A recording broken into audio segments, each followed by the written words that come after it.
Bienvenidos a Memorias de Dolor, el espacio periodístico en que el sufrimiento de nuestros pueblos sí importa. Mi nombre es Karen Molina y hoy junto a mi compañero Samuel Fierro y Javier Marriaga conoceremos la verdad detrás de la masacre en El Salado y las implicaciones de ese acontecimiento en el devenir de su historia. En febrero del año 2000, la comunidad del Salado fue testigo de una masacre que dejó cicatrices imborrables en la memoria colectiva. A casi un cuarto de siglo de ese trágico acontecimiento, surge una pregunta fundamental. ¿Qué ha sucedido con la comunidad del Salado 24 años después de la masacre?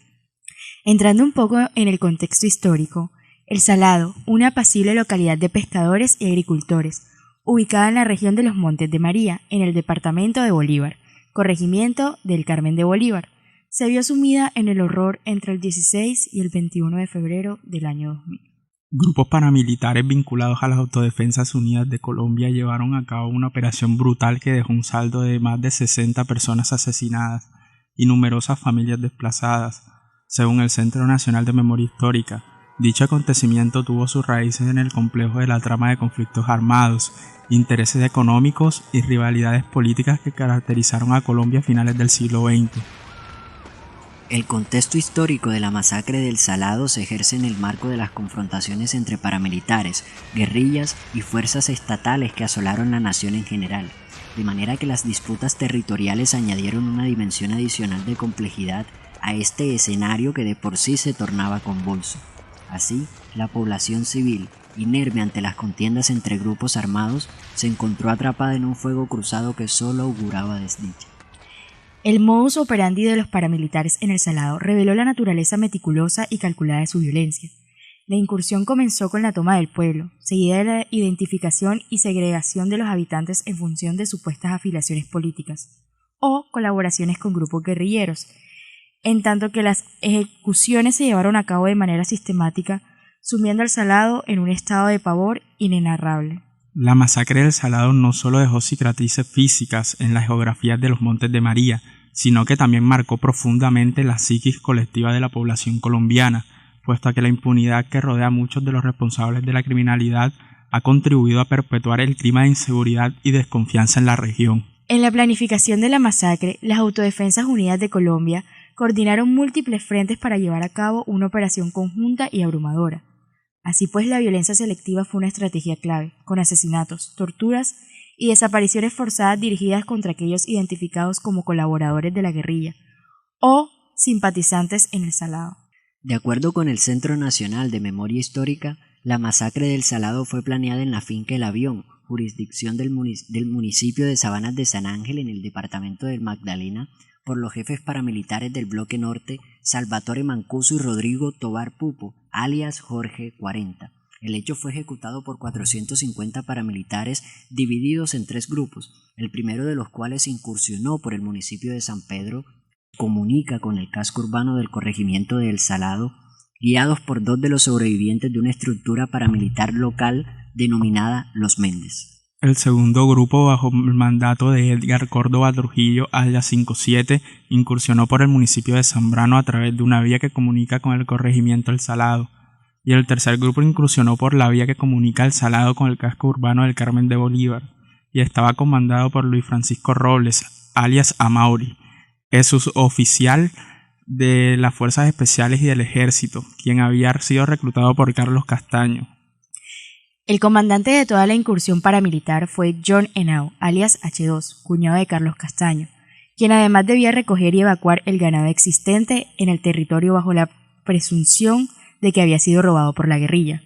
No obstante, el diario El Tiempo publicó un informe en que se involucra la participación de alias La Gata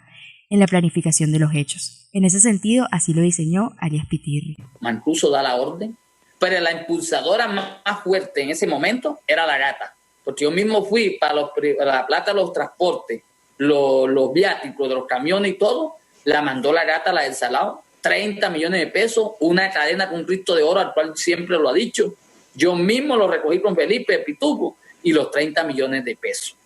para la masacre del Salado. Y sé que me estoy echando se me está poniendo La Gata brava y me va a rasguñar. Que le hicieron un atentado en el Salado, lo mataron ahí en esa región pero lo que había era un dolor personal, ¿ya? Cogieron las cosas a lo personal. Entonces, cualquier permiso que los paramilitares querían ahí, encontraban el apoyo por la infantería. Según el informe del Centro Nacional de Memoria Histórica, la paradoja de la guerra expresada en el Salado se traduce en que fue un pueblo masacrado por los paramilitares bajo la acusación de ser guerrilleros para luego ser asesinados por la guerrilla bajo la sindicación de ser colaboradores de la fuerza pública y simultáneamente ser acusados por el Estado que debía protegerlos de ser colaboradores de la guerrilla y de los paramilitares. En tanto, la estigmatización ejercida por los paramilitares hacia el Salado como presunto pueblo guerrillero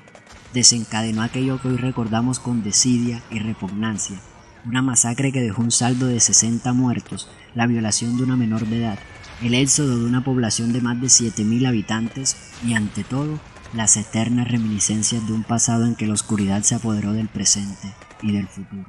A pesar de ello, las víctimas insisten en que las reuniones que realizaba la FARC en el Parque del Pueblo eran asistencia obligatoria para todos y era inevitable prestarle bienes y servicios, teniendo en cuenta el tránsito recurrente de la guerrilla para comprar licores y víveres.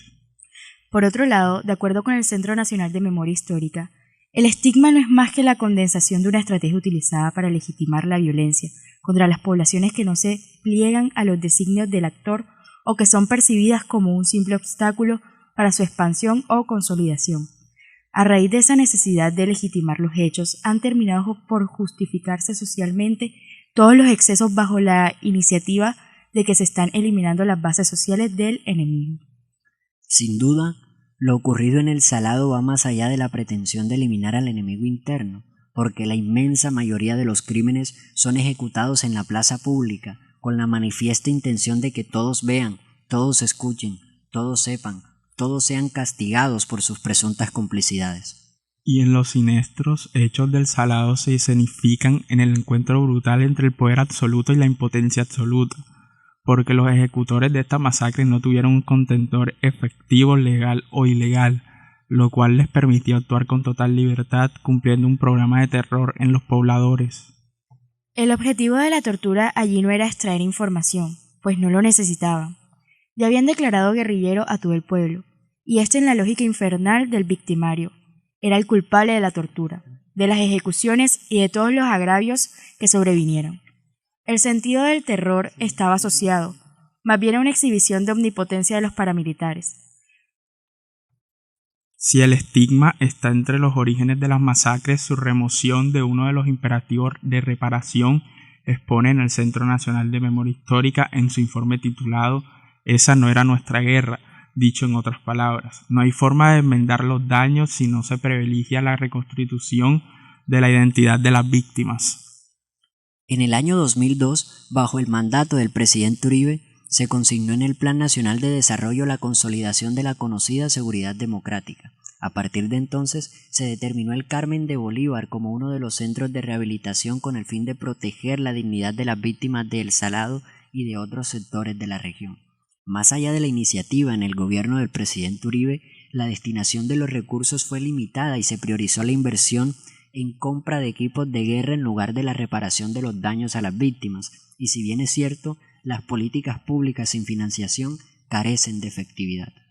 No obstante a eso, en ambos gobiernos del presidente Santos se estableció en el Plan Nacional de Desarrollo la idea de reubicar 60.000 hogares. Sin embargo, el retorno de la población desplazada hacia sus lugares de origen depende de la calidad de garantías que se les ofrezcan a las personas para hacerlo. En el caso del Salado, de los más de 7.000 habitantes censados antes de la masacre, solo hay 1.000 habitantes, lo que representa una tasa de retorno de cerca del 15%, que consideramos es baja y está directamente relacionada con la falta de oportunidades laborales y académicas en el municipio y en el corregimiento también. El Salado además no está exento de las dinámicas nacionales, por lo que se ha evidenciado un alto grado de movilidad juvenil, desde lo rural hacia lo urbano, lo que sin duda está relacionado con manera de entender y construir el territorio desde una perspectiva generacional. En el gobierno de Iván Duque, según lo establece la unidad de víctimas, se realizaron indemnizaciones por más de 4.600 millones de pesos, es decir, 385 personas por vías administrativas, y asimismo se invirtió un saldo de 510 millones de pesos a la recuperación del territorio. de manera que se cumplió en un 40,5% según la unidad de víctimas. En todo caso, se mantuvo el estigma hacia la población civil y se indujo el interés político hacia el propósito de hacer trizas la paz. Por su parte, en el gobierno del cambio abanderado por el presidente Petro, los esfuerzos han sido mínimos, según lo contempla el diario El Tiempo. Además, no se ha emitido un informe público respecto a la iniciativa de reparación hacia las víctimas de El Salado y no se ha sentado la claridad suficiente frente a las políticas de la paz total, aun cuando se han incorporado personajes de alta incidencia en el ejercicio del conflicto armado. En tanto, así lo reseñó Marta Pareja, víctima de los enfrentamientos en los Montes de María. Bueno, la verdad es que Salvatore Mancuso, como todos sabemos aquí en Colombia, pues es una persona que hizo muchísimo daño. La sensación que yo tengo es pues de esperanza, es algo esperanzador porque es una persona de que al ser el protagonista de todo lo que ocurrió en mi región,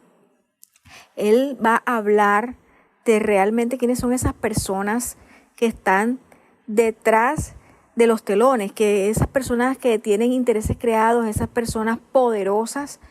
que están detrás de todo esto, porque nosotros como pueblo dolido sabemos de que él no fue el único que dio la orden. Sabemos también de que él tiene conocimiento de unos hornos crematorios donde están nuestros familiares, donde están nuestros amigos. Nosotros queremos saber realmente dónde están para poder identificarlos. Queremos saber realmente qué fue lo que pasó en nuestra región y por qué ellos se afianzaron tanto en hacernos daño. A 24 años de la masacre, El Salado ocupa uno de los tantos espacios arcaicos del Caribe colombiano, enmarcado en el recuerdo de un pasado vehemente que cosechó sus frutos en la eternidad. Tal vez la tierra del olvido, como aquella emblemática canción, un mísero caserío de la zona rural del Carmen de Bolívar, un lugar apartado en que las necesidades más básicas entorpecen las ilusiones de la juventud,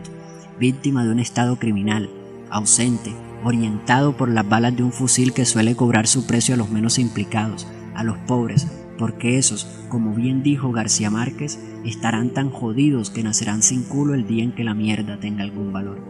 En todo caso, esperamos, con más fe que convicción, que la mano tendida sea faro y guía en el laberinto de la desesperación, y que el amor y la compasión sean vía para sanar el alma y el corazón de una comunidad portentosa que requiere de garantías, de alternativas decentes para solventar la falta de vías de acceso, el desabastecimiento de agua potable y una plaga de olvido que ciñe cada rincón del corregimiento.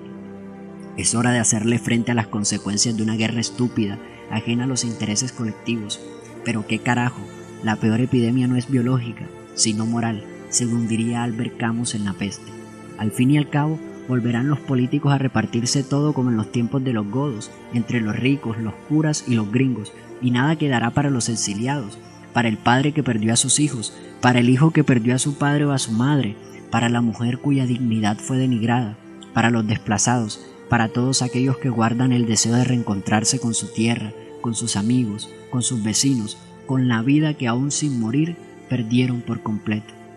Ya decía Gabo en El otoño del patriarca que esta patria que no escogí por mi voluntad, sino que me la dieron hecha como usted la ha visto que es, como ha sido desde siempre, con este sentimiento de irrealidad, con este olor a mierda, con esta gente sin historia que no piensa en nada más que en la vida. Esta es la patria que me impusieron sin preguntarme. Ojalá que la tierra del olvido pueda enmendar su historia. Esto fue todo en Memorias de Dolor. Nos vemos en una próxima emisión. Muchísimas gracias.